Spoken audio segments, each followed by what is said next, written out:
Well, hello, everybody, and welcome to another Auto Buyer's Guide podcast. I am sorry for how long it's been since the last episode, but you see, Travis and I have both been traveling a bit too much, which is why he's not coming to us from his studio. He's coming to us from what looks like Gargamel's lair in the My, Smurfs. it's my study away from home. Yeah. It's that big wingback chair thing going on there. I told him he needs a cat to stroke gently I while said, plotting. I had a couch or this chair, and this chair is the answer. And I could have grabbed a Yeah. pillow and just done this the whole time. So let me know if that's where we messed up today. But a pillow doesn't say world domination. Stroking a It's, black cat, that's this, they're going, "Rawr," that says yeah. world domination in a TV epic comedy kind of way. If you're looking for a new or used car to buy, maybe a truck or SUV or all-electric ride, we're the guys to help you decide. Here on the Auto Buyer's Guide. So we're back, and who knows, maybe that will be the last time you hear our very catchy jingle because we are actively working on a new one thanks to some very dedicated viewers who have had no end to the feedback. I mean, it's not the reason we've been gone for the last couple of weeks, but it might be part of it. Who knows? Mm-hmm. So, Travis, we are obviously not at the New York Auto Show, but the Yep. New York Auto Show is happening while our viewers are watching this. So, part of the reason we're not at the show, just so everybody knows, is we've seen almost everything that we're going to be talking about here, and those videos are dropping appropriately here. But also, some car companies have just decided not to come to the New York Auto Show with anything new. So, Toyota's not going to be there, for instance, with anything there. They're Mhm. actually going to be showing their new things a few weeks later at a special event by them in Texas in May, and Travis and Nick are going to be attending that one. Yep. So let's talk about what is new, starting with the Palisade, because you saw that. Yeah, I had a chance to look at that just the other week. Nick and I had a quick session with it in studio, and they had two different versions. They had the calligraphy model, obviously the higher end, nicest, most fully equipped version, and then they also had the all new XRT Pro, and that's going to be like an XRT model, the more off road version, but it is now a Pro, and it's the first one to get a Pro, but I'm not entirely sure why it's a Pro. There didn't seem to be anything particularly pro about it. And actually, there were some features that were mentioned in our first press release that were then removed for the next one, which makes it even slightly less pro, if I'm entirely honest.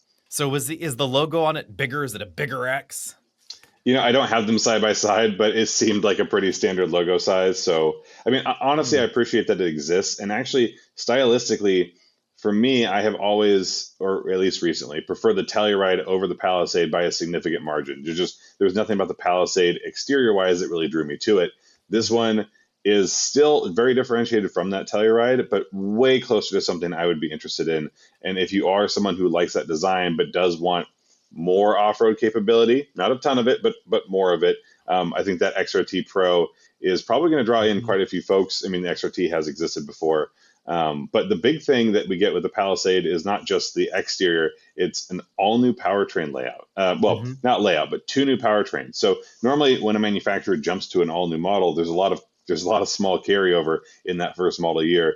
Powertrains tend to be one of those things. We'll talk about at least one of those a little bit later. We have two new engines. It's a 3.5 liter V6 replacing, I believe it was the outgoing 3.8 liter V6, which was the only engine you could get on the Palisade. You can now add a 2.5 liter turbo hybrid, and that's actually going to be more powerful. It's the most powerful of the bunch. 329 horsepower, so just shy of 330, and 340 pound-feet of torque. So that is going to be the most powerful version of the Palisade you can get here in the States. Yeah, it's an interesting thing here because the Palisade and Telluride haven't really been around that long, Right. and in the grand scheme of this segment, most manufacturers probably would have given them a mild refresh rather than a thorough redesign. And what we seem to be seeing from Hyundai really is more of a redesign than a refresh. We get new engines, new transmissions worldwide. We get some improved packaging details, etc. So it should be a little bit roomier inside. But the drivetrain lineup is interesting. So previously we had a 3.8 liter V6. It wasn't the old V6, although logically it was related to Hyundai's V6s of the past. It featured an Atkinson cycle for better fuel economy, but it was alone. There was no hybrid option in that model. And a lot of folks had wondered what was Hyundai going to do with this drivetrain lineup because in Korea, they actually dropped the V6. So globally, for our international viewers, in the past, we had a V6 engine in the Palisade. We also had, in some markets, a diesel engine. Now we're going to get a 2.5-liter turbo without the hybrid, a 2.5-liter turbo with the hybrid, and the V6 no diesel. Interesting twist there that they didn't give us the non-hybrid turbo. Right. We only got the hybrid model, but they are saying that they're shooting for about 30 miles per gallon out on the highway. Not the loftiest of numbers, but a Mhm. good one, right? And for a Yeah, 3-row SUV, and even if it's a smaller 3-row, that's a significant number. So I think a lot of people are going to gravitate towards that. The only thing that's slightly frustrating is that you can't get it in every model. You know, it's one of those yeah, things that's going to be limited to the higher end trims. Luckily, not the highest end trim. Actually, one of the only exclusive features really of the calligraphy model is a built-in dash cam. So not a mhm, whole lot that you just can't get anywhere else. But if you do want the XRT Pro, no hybrid, that's the V6 exclusively only, and that is also a little bit frustrating. And then I guess the final wrap up, as far as like these individual pieces, you can't get an 8-seater and the hybrid because that's going to be base model only, and so yeah. unfortunately you can't get just the absolute most out of the functionality. There are going to have to be some compromises around. This is an interesting move because in the larger 3-row family crossover SUV segment, whatever you want to call this, we really haven't found hybrids until very recently. We now have the Grand Highlander, which has a regular hybrid and their hybrid max system. So one is Mhm. very smooth, it's a traditional Toyota planetary power split system. The other one is Toyota's new system based around a 6-speed automatic transmission, separate e-axle in the back. But that system has been accused of being a little rough around the edges and definitely not as fuel efficient as the classic Toyota hybrid system. If you get a Grand Highlander with the regular hybrid system, you'll be getting 35, 36 miles per gallon. If you get a Grand Highlander with the hybrid max system, it's definitely under 30 mpg. So I'm really intrigued to see what this new Hyundai system is like because it sounds like it could be somewhere between these two worlds. It's going to have a mechanical all-wheel drive system, not an e-axle for people that are interested in that. It seems like it's going to have fuel economy that's going to be a bit better than the hybrid max system, and performance, we just don't know where that's going to line up, but it is going to be probably smoother because Hyundai's 6-speed automatic systems have simply had longer in the oven to bake, and so they seem like a more fully done package. I will say the last time we took a look at a hybrid max system, I think it was in the Lexus 700H. That was a little bit smoother than Mhm. you said it has been previously. So hopefully that's getting better across the line. But yeah, absolutely. And Yeah. ironically, not And that it's going to be eight. remember Yeah, go that's ahead. a different hybrid max system because Correct. Toyota confusingly has a few different ones. They've Yes. got the they've got the hybrid max rear wheel drive setup that we find in the hybrid Tacoma, 4Runner, Land Cruiser, etc., those vehicles. And that uses a mechanical four-wheel drive system. And then they've got the front wheel drive hybrid max thing that's in Crown sedan, Mhm. international markets of other Crown models, Grand Highlander, and of course the Lexus TX. But Right. then some of those vehicles also have the regular hybrid system, making it even more confusing. Correct. What I was going to say, as far as like power output goes, it's probably not going to be a super directly cross shot machine, but I was driving the GMC Acadia the other day, Mhm. and that has a same turbo engine and no hybrid option, but pretty much the same power output, or right in that Yeah. same ballpark. So the fact that this one is a hybrid means that it is definitely going to get better miles per gallon than I was getting on that Acadia. But nothing against it, just where more hybrid options. We're seeing them, and people Mhm. are buying them. Yeah, and that is the big thing here. We don't find hybrids in most of the competition. Ford dropped it in the Explorer. Not that Mhm. the Explorer was big in this generation. You certainly find more room inside a Traverse or an Acadia. But the best sellers in this segment just haven't offered hybrids. Traverse sells pretty well. Pilot sells well. No hybrid there. We don't find a hybrid in the Dodge, etc. The Jeep Grand Cherokee L doesn't have a hybrid either. That sells in Mhm. decent volume as well. It is an interesting move that we're finally starting to see hybrids here, but Hyundai's been pretty upfront that they can't build enough hybrid transmissions and batteries, etc., especially now since there may be tariffs on some of these things. So that's kind of a tricky one. But And and the only thing that's missing really from the powertrain lineup is a plug-in hybrid option that we see in a number of Hyundai and Kia models. mhm. We don't currently see it in the Santa Fe, where previously it did exist. So I'm not going to hold my breath, but I think that's kind of the only thing they're missing because they have a lot of stuff covered. Yeah, and they do offer some plug-in hybrids in other markets of their products that don't get them here, but just, availability here and there does seem to be problematic. Well, Yeah. let's move on to our next big news, which has to be from Subaru because there are three new things here. We have two of them already on the channel as videos by the time you're watching this one. The third we'll do an in-studio session because we were not able to see it in person. Sadly, when the Subaru event was scheduled for us to go and take a look at the models, this one wasn't ready yet, and we should start maybe actually with the Outback first. We'll get to the new model later, but Yep. the Outback is all brand new. And what do you think of the look?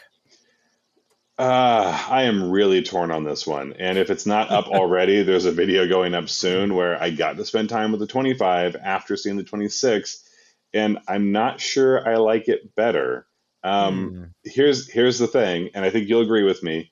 We both love wagons. We want to see more wagons or wagons survive. And when you look at the overall dimensions, this new Outback is not drastically different than the outgoing one, but the proportions, the visual changes, Hmm. the all the styling cues are pulling further away from wagon, and I feel like we are stepping really close to the edge where this just becomes another SUV model, and I really don't want it to because Subaru also has Forester and Ascent that are both clearly SUVs, and I Hmm. want the Outback to stay an Outback, which means it stays a wagon. Yeah, it's funny in a way. The crowd that wants to believe that a Subaru Outback is not a station wagon has more cause than ever now to say this because there's no sedan variant anymore, which kind of helps change that narrative a little bit at the very Yeah. least, even though definitionally you don't need to have a sedan to have a station wagon, but this definitely helps the case there. Also, though, the box on top has become taller. It's definitely boxier than before, and visually, yeah, they've really pushed things in to try and make it look more vertical. The downside to that, though, was that they admitted the roof rails and the roof line is notably taller than the outgoing Outback. And that does remove a little bit of practicality for people, especially shorter people, that really loved the ability to get skis or kayaks or bicycles, whatever, on top of the roof pretty easily. And this is going to be, maybe an inch or two more difficult than that. Yeah, I mean, no one's hoisting their bike without effort, or whatever it is that's going on the roof. It's not going to be done with ease, but it's just made Hmm. that much more difficult. And I don't think people are going to say no, I don't want this because it's 2 inches taller. It's just again, it's the and full disclosure, I'm not shopping for an Outback right now. I'm not shopping Hmm. for a wagon. So this is from the sidelines going, hey, here's what I think you should do. I don't think it's unattractive either. I just feel like we have crossed over. We're losing some of the styling that we get more in cars, and we're definitely leaning towards SUVs. It's boxier. It's kind of truckier almost as well. Yeah. And this is a point that you and I went back and forth on, and I won't belabor the issue, but there's a new panel that used to be black and is now color matched, and for some reason that's bothering the heck out of me. I kind of dig it. It gives me a bit of a Land Rover-y vibe, which is not a bad thing when we're talking about a Subaru here. Sure, Now, sure. Subaru giveth and Subaru taketh away, and Subaru giveth us Hmm. the the turbocharged boxer engine still. So I was Yes. surprised by that. I had somehow expected it to just sail off into the sunset since we don't Okay. find a turbo Forester, which I think would be all kinds of fantastic. But Right. The no, it is XT still only there. lives on in the Outback. Yep, lives on in the Outback and the Outback Wilderness, which is coming back. So turbo there as well. It's the only Hmm. turbo Wilderness in the lineup. But we don't get the hybrid system that honestly I had expected it to launch with. I mean, you could probably still get away with plugging and playing the Forester Crosstrek system into that Outback and making it work. At that point, weight's a little bit heavier and performance will go down a little bit, but I don't think that would stop anybody from jumping on board with it very quickly. I don't know. They're not going to do a whole new hybrid system just for that model. I No. can't imagine. And I'm unless guessing they it's can't build enough of them. yeah, well, and they're already putting them in some of their higher volume models, right? The Hmm. Crosstrek and the Forester, they will sell very well. And if you're sort of dipping your toes and you're figuring out production capacity, start on those ones before you move on to the more flagship models. And Hmm. the poster boy of the Subaru has always been the Outback. So you Yep. don't want to have six available on the lot for the whole year and that's it. Yeah. It's a tricky one because Forester and Outback kind of vie for best-selling Subaru month to month. So Yeah. It is a bit surprising that they didn't try and opt for the hybrid here right away. What's less surprising, though, is that we get a Solterra refresh. This was widely expected. The part that I hadn't expected was for the exterior aesthetic to be so dramatically redone. The front end styling is definitely very different, definitely more differentiated from the Toyota BZ4X. I definitely think sleeker and more attractive as well. I I almost have a hard time calling this a refresh because there are a lot of changes to this particular model. Hmm. Refresh means that they spruced up the nose and tail a little bit, and maybe they put a new infotainment screen in there somewhere, and that you see on every other model, et cetera, et cetera. But like, there's a lot of work that went into this, and you could almost put a whole new badge on it, move away from Solterra completely, and I'd say yes, that's the new model. Hmm. We discontinue Solterra. This is the new one, and we know it's taking its place, but I would believe it. Toyota probably would have called this a next generation, uh, but it shares a lot of the design with the previous model, crash structures, battery casings, etc. But we get a new exterior design, front largely, rear doors are the same. Mhm. We get a new roof to help enlarge the opening and reduce the bar across the ceiling effectively there. We get some slight suspension tweaks. We get brand new batteries, new motors, faster charging. We also get the NACS port, hmm that's what just I'm in saying. time for Tesla to be a little, you know, little more in the news, Sure, maybe. but superchargers are there, and adapters, as we've talked about, will be in vogue for a while. Mhm. And they get faster charging, Which is 150 great kilowatts. because faster is always better when you're talking about that rate of speed. Yes, Anything helps, and and percentage faster wise, is it's relative. bigger. You're right, it's bigger, bigger percentage leaps than some other jumps in charging speeds from manufacturers because when you That start is low, true. you can only go higher. That is definitely true. So we're talking, still a little over half hour for most charging stops, I think rationally there. But we get 338 horsepower and we get the less controversial looks inside and outside. Well, we also get 25% more driving range. And that was one of those problems with the Solterra before was it was designed to be this electric adventure vehicle that we didn't really have many alternatives to. Yes, there's obviously a Rivian out there, but we're talking something that's less than half the price of most of the R1S models. Yeah. We have Volvo's EVs, which have had a surprising amount of ground clearance for a while, but they're also kind of expensive. And then we had the Solterra with 8 inches of ground clearance, but only about 200 miles of range. So you could get to the not the back of Beyond, but you could get to the front of Beyond. You get to the forest, and then And then you couldn't go any further because you still had to yeah, be able to get back home. So that was a yeah, bit tricky. 25% more range is not a huge number, but we're still talking a little bit further down that trail, a little bit better range for those longer road trips. Combined with the faster charging, should mean more people will find this a good fit as long as you're not venturing too far from home. yeah. Now, speaking of venturing further, that is theoretically the all new Trailseeker, which I think was a bit unexpected because this is not a smaller, less expensive EV as some people had thought Subaru would be announcing. This is actually, remember back when it was the Legacy Outback, hmm Subaru Legacy Outback? This, I think, is kind of Solterra Outback. That's what the new Okay. Trailseeker is. Basically, it's a bigger, boxier Solterra, but it does share a lot in common with that model. So the design, I'm definitely seeing a decent amount of Solterra here. We get 8.3 inches of clearance. We get about 6 inches of extra length and 1 inch taller roofline.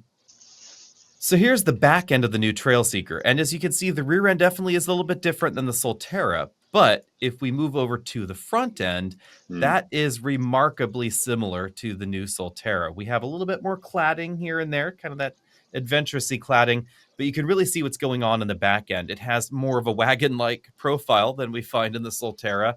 Right. And that's where I'm getting those sort of outbacky vibes. The interior, this is very Solterra-like, though. Not exactly the same, but very, very similar.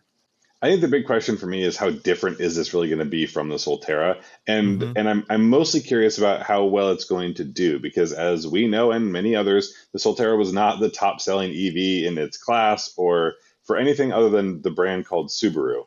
Um, what's this going to do differently that's going to set it apart? Is Mhm. bigger just the answer? I mean, could you just scale it up and now it's more functional for people and that's going to be enough?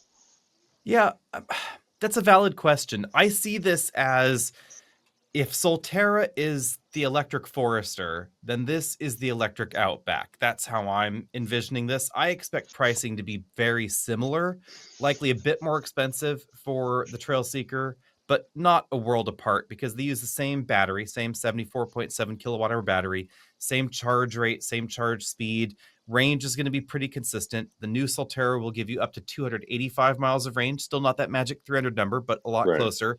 Right. This is going to be 260 because it's Yep. boxier. And we don't know whether it will have truly different motors or whether they've just dialed the dial up, but it will Hmm. have 375 horsepower.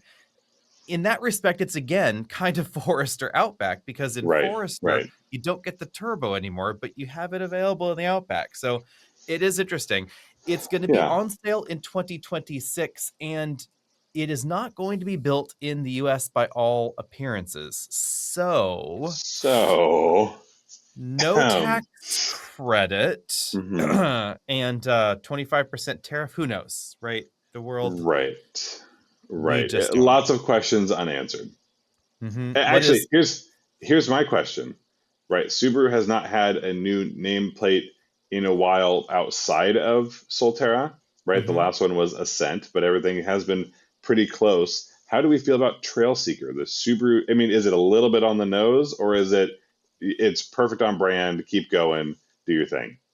I had not expected Trailseeker somehow. That was not on my dance card. Hmm. I had if I were to think of what Subaru would call their next model, I would have gone more for a deserty vibe because we have a foresty thing, Uh-huh. maybe some sort of name after a desert or a dune or a something like that. That's where Hmm. I had assumed. But hey, at least it's not a B9 Tribeca because Correct. I that almost was weird. wonder. I almost wonder. There a lot of themes, right? Forester. That's like that. That would technically be like an occupation. Cross trek is something you would do. You would trek across. You cross trek, right? Ascent. You're climbing. I'd Mhm. almost prefer this to be called something like a day hiker, maybe. I mean, I'm not saying that's the A best day name hiker. ever, but Wow, like that would have Trail Seeker feels like a trim, right? Obviously, we have Trail Sport, we have Trail Hunter, but those are mhm, all mhm, mhm, trims, not mhm. full models. And Mm. yeah, I mean, I think Day Seeker is just as good as Trail Day Seeker. I don't know on the day hiker front, don't quit your day job, buddy. That's just well, this is my day job, so yeah, but your day job fortunately is not naming is new not cars. naming them. Neither is mine because I This don't is think I this would is be any good awfully at it tough, either. but I'm just saying I'm not sure Trail Seeker is really doing it for me. Yeah, I'm So not. Give me other options. This is like going out to dinner. I don't want to decide to where to go out to dinner. I just want a list of options to be delivered to me so I may pick of the better right, options on the list. So I don't know what would be better, but bring us some options. Beachcomber. Um, Beachcomber wouldn't have been the worst. I just don't know if I'm feeling Trail Seeker, but hopefully I enjoy the vehicle more than I enjoy the name, and so There too do consumers. Yes, I mean, maybe it's because all the desert names have been used. I don't know of a desert name that I can come up with off the top of my head that hasn't Right, been named Mojave, Borrego, etc. Blah blah blah. right, right. Lots of deserty things, but I don't know if there's been a Dune EV. I don't Dune know. Basher. I don't know. Yeah, Because we're Electric two Dune. word we're two word in this thing, right? It's Trail Seeker. Yep. I don't know. I don't know. If you prefer alphabet soup, Kia's got some new models for you though, because we have the new K4 hatch, which, Okay. as you might expect, is a hatchy K4. Hmm. And the big news there is you get 22.2 cubic feet of cargo capacity. It's going to be sold in late 2025, and you still will get both engines. So the 2-liter turbo or the 1.6-liter turbo, that Hmm. is available now. Okay. I am intrigued because hatches are selling pretty well in that segment, apparently. I love a hatch more than I love a wagon, and I actually really like the way the K4 looks. So I Hmm. haven't seen any pictures of this yet. I don't know if you've seen a spy photo or if you had a release on it, but I'm curious to see how that translates because the K4 already is really in my head very closely related to the Stinger, which was a sportback. This one is just a regular sedan. Um, but I'm curious to see how that hatch really implements. Oh, Well, well, ask and ye shall receive. Here is the K4. Behold its unusual lines, shall we say? you know what? Sign me up. I mean, not actually, but if I'm getting the K4, I'm gonna go get a hatch. Are Absolutely. you getting this yellow paint job, which reminds me of what it looks like when you get a really bad sinus infection sometimes?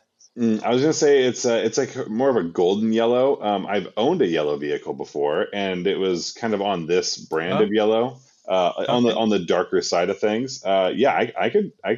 Well, I could drive it. I don't know if I could park it in front of my house every day. It is very aggressive. I like how different and aggressive it is. My complaint, though, I think, is mainly around why does it look so roar, and then you get 147 horsepower in it. You can't have all things, and I would rather it look good also. And like I don't know, you can get the better engine in it if you want to, but yeah, the less powerful ones are kind of writing a check that it can't cash. It should have Kia's 2-liter turbo in it Hmm. at Well, the very, very, very least. well, Kia, we'll get working on it. You know what also has a bit of a RAR going on with not a lot to back it up is the new EV4, Mm. which does look, I mean, that back end is a little, huh? Um, it is kind of reminiscent of the Kia EV6, but they're calling this one a sedan, and they try and call the EV6 an SUV. Any rate, what's I see this is definitely more sedan, but yeah, yeah, I'm with you. what's more interesting, though, is that this is riding on a new variant to the eGMP platform that Hyundai and Kia have so successfully deployed across the world, because this is a 400-volt EV, not an 800-volt EV like all the other eGMP vehicles. It makes sense, right? They're scaling Mhm. down. And we love smaller car options. I do. And I think lots of people are looking for it. Bring it on. Absolutely. Yeah. I would. I'll tell you, stylistically, I think I prefer something like this to an Ioniq 5. It is a little bit funky, but so is that 5. And I Hmm. think the angular nature of this is probably speaking to me a little bit more. Now, there are some open questions here because Hyundai has not Hyundai Kia, I'll just use the blanket term here, but Mhm. they have not explained how/why a 400-volt eGMP vehicle would be less expensive than an 800-volt vehicle.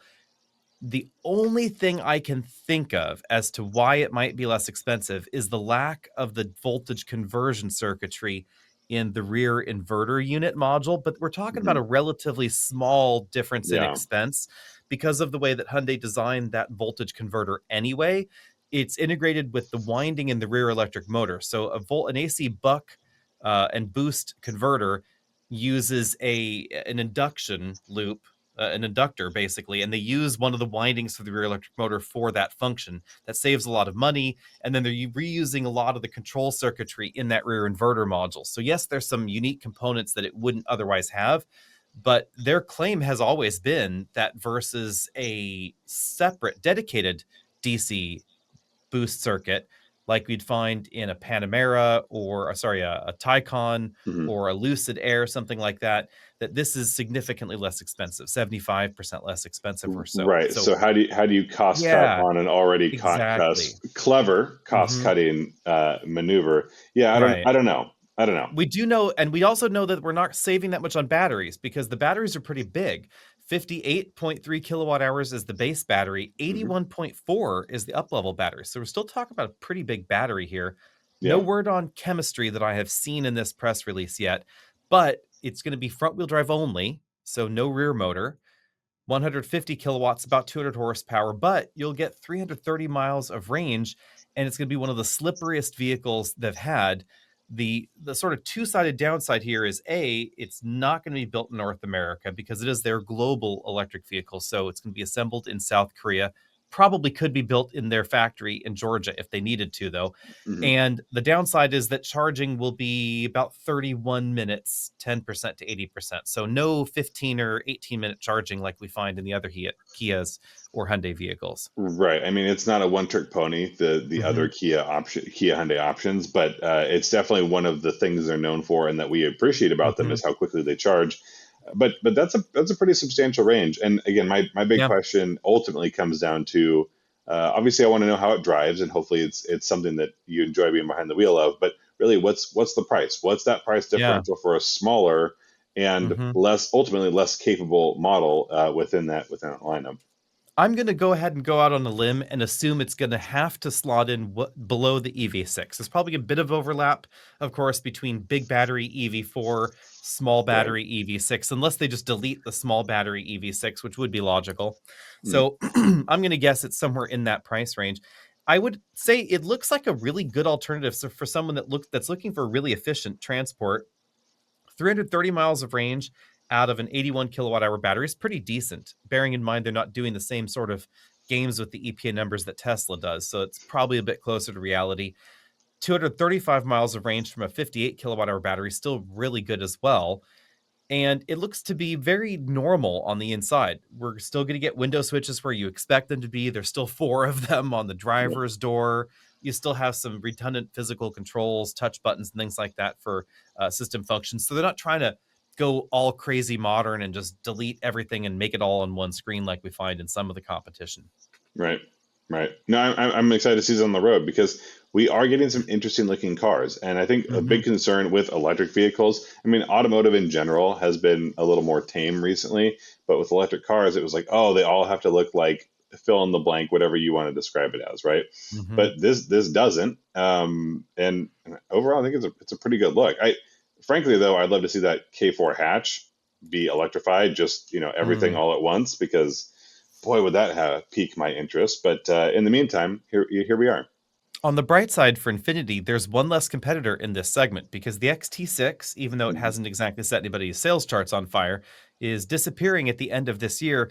And going with it are the XT4 and XT5. So Cadillac will have basically the CT sedan, Mhm. CT5, and the Escalade as their only gasoline models going into 2026. I would not have assumed that Cadillac is, nearing the first fully electric luxury brand, but they are Hmm. right there.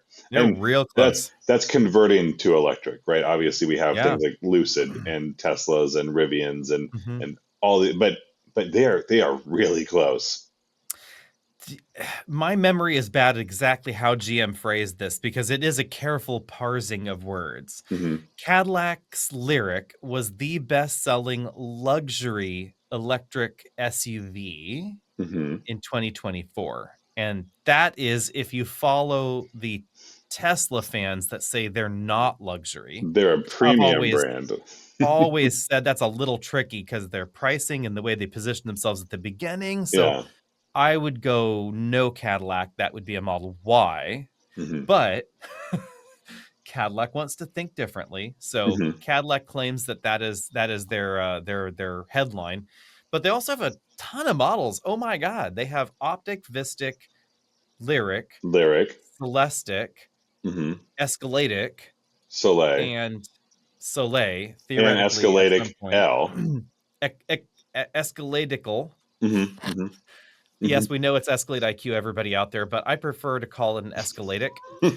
Um, yeah, they've got a lot of models. Oh so my. Oh, so oh the my. thing is, I would love to see a sedan alternative, but as you might be aware, there is no current GM electric Mm-mm. car. It is only, I mean, okay, besides the Celestiq, right? But there is no other mainstream affordable Mhm. EV electric car. And then the only thing that I really think is missing, although it's a hard business case to make because General Motors is already flooding the market with electric trucks. But where is my Escalade EXT?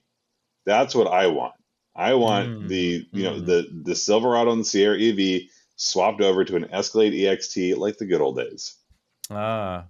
I have an interesting thought. Maybe everybody can sound off in the comment section. This is where I would remind everybody to send us your questions, your comments. Be sure and give us those 5-star reviews, etc., which we will read next time, I promise. Mhm. But there's a solid argument to be made. We've made it here ourselves before that current corporate average fuel economy standards in the U.S. killed the big sedan Yeah. because the way that corporate average fuel economy works is there's a footprint calculation, and the bigger the vehicle, basically it's a wheelbase track with calculation thing. But the bigger the vehicle is, the more of a gimme you get on your fuel economy. So your fuel economy has to be requirement is lower for the bigger vehicle. But importantly, there are these two tiers on each end, sort of like, like an Egyptian walking like an Egyptian thing there. Mhm. On the Mhm. bottom end, any smaller and the fuel economy doesn't have to get better. On the top end, you hit a particular point where the fuel economy gimmies stop and you Mhm. make a vehicle bigger and bigger and bigger and bigger, and it still has to qualify for the same fuel economy ratings. And this disadvantages sedans and incentivizes big trucks. So the way this works with trucks, if you get to 1980s, Toyota truck size, like the little baby ones from Yep. back then, you get down that side of the scale, and you'd have to have 50 something miles per gallon plus. Mhm. So unachievable, which is why Maverick is sized the way that it is. It's why it's Durango sized. It's 200 inches long. Right. And on the sedan side of things, by the time you get up to, even current full size sedans, the fuel economy ratings are pretty tricky to achieve. So you need other vehicles in the lineup to kind of make that math work, or Mhm. you pay the fines. And classically, Mercedes pays fines on S Class and BMW does in 7 Series, et cetera. You just pay the fines. Chrysler paid the fines for a long time on their full size sedans as well, because who cares? Pay the cafe fine kind of thing. The problem, though, is that those fines get bigger when you get bigger. And that's why we just don't find sedans like we used to. Even in the 1990s, we had much bigger sedans available. I kind of wonder, though, in a world of electrification, could this fix that? Because we could have huge Fleetwoods once again that Mhm. are electric, and that would be totally fine because those cafe numbers would be so big, it would actually help the manufacturer's cafe requirements rather than hurt them. And yeah, a big sedan wouldn't be as efficient as a cute little sleek whatever, but you could have a truly huge rolling house on wheels, sedan style, and not have any cafe qualms. I mean, a Charger four door, an electric Charger four door, is a pretty big sedan. Yeah, see, but I think they did it wrong. Mm. I'll go out on the record by saying that is it's not as big as I would want it to be. Um, and B, I think Dodge just already effed themselves on that one somehow. Mm. Um, it's a little funky looking. It's not exactly quite right. I think targeting that customer with the first EV in the lineup was a little bit odd, Bold. bold. I Mhm. I think if I were in charge of this conglomerate, which I am not, I would have redesigned the platform, which we all know is a dual use electric gas platform. Yep. I would have said, okay, we're launching with the 500 horsepower inline six gas engines first in these things. Have the Dodge 4-door and the 2-door both out. By the Mhm. way, I probably wouldn't have renamed it. I would have gone Charger and Challenger again, Sure. whatever. Yeah. Those things. And then simultaneously, I would have had a brand new Chrysler 300 that was this bigger American sedan thing once again. Yeah. And, long hood, bold grille, big interior, big trunk, make it about 210 inches long, which Yep. which some people might think is crazy. In 2000, I bought a brand new sedan that was 208 inches long. Yeah. It's we're not talking a world of difference here, Right. but you could have had this actual good sedan. You could have had a big back seat. You could have had 40 inches of headroom in the back, 40 inches of headroom in the front, because Right. the efficiency requirements for cafe aren't there anymore when you think about this for an electric sedan. Yeah. And any way you slice it, that would have been more efficient than a big electric SUV. So you could have had this bold, huge hood, big front trunk, big bodied, comfy American land yacht resurrected again. And that's what Chrysler's done really well. 300 sold like hotcakes at the beginning of its resurrection. They could have done that again there. And then they could have taken that electric drivetrain, jammed it in the Dodges, maybe had some fans that were a little less offended. I mean, I think that's our sign off. The challenge has been thrown. Who's going to build Alex's large American electric sedan? And I'm going to go with probably nobody because the closest we can get is a Lucid Air, which is pretty good, but it's not exactly what I'm thinking. I know. come on, Lincoln. You know, Lincoln has no sedans. Cadillac could do it. We haven't seen any rumors of that at all. But you know, hey, there's occasionally a presidential limo that happens, right? Hmm.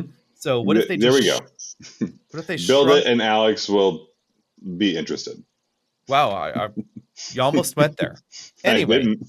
I was gonna say this is a family show, so Absolutely. keep Before we get in too much trouble. absolutely a family show. So with that in mind, sorry for the short episode, everybody, but be glad that we did one. We will have another episode coming up to you We will very, be back very soon. much sooner, we promise. Very, very soon, we promise. And there's a whole lot coming up soon because there are a lot of additional drive events and some big news out of Toyota. That's coming up soon in May. What else do we have going on out there? We also have a Lincoln Navigator video coming up. You were out there driving a Blazer SS. Blazer EVSS. Controversy? I think so, just a little bit. Blazer Evs.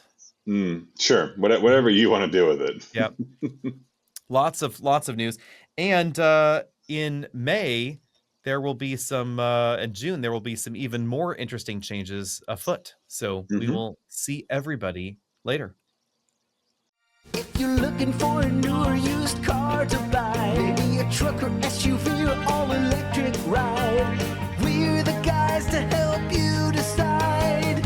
Here on the Auto Buyer's Guide. If discussions about donuts in the parking lot is what you came here looking for, well then my friend you're lost. It's 'cause our very human host Alex, we swear he's not a boss. Does he respect the cars